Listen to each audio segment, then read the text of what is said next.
যারা বিয়ে করেন নাই প্রতিজ্ঞা করবেন, আমার বিয়েতে আমার শ্বশুরবাড়ি থেকে একটা সুতা আমি আসতে দিব না বেঁচে থাকতে।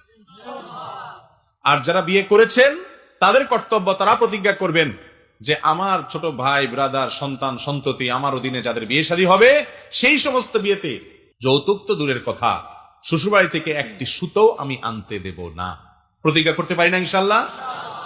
মুশকিল হলো এটা যখন বলবেন তখন মুরব্বীরা, আপনার বাপ মারা বলবে যে ছেলে বিয়ের আগেই এখনই শ্বশুর শাশুড়ির জন্য এত মায়া, বিয়ের পরে না জানি ভয় বা কি করিব।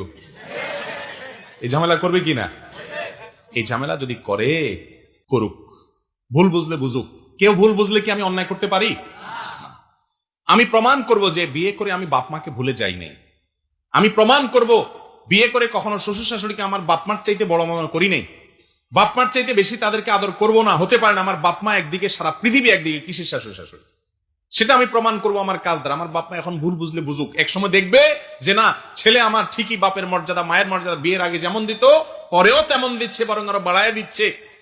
এটা আমাদেরকে করে দেখাইতে হবে। তাহলে আগে যে ভুল বুঝছে বাপ মা, যে শ্বশুরবাড়ির পক্ষে এত বলতেছে কেন বিয়ের আগেই, সেই ভুলটা তাদের ভেঙে যাবে যদি আমাদের পরবর্তী অবস্থানটা আমরা ঠিক রাখতে পারি।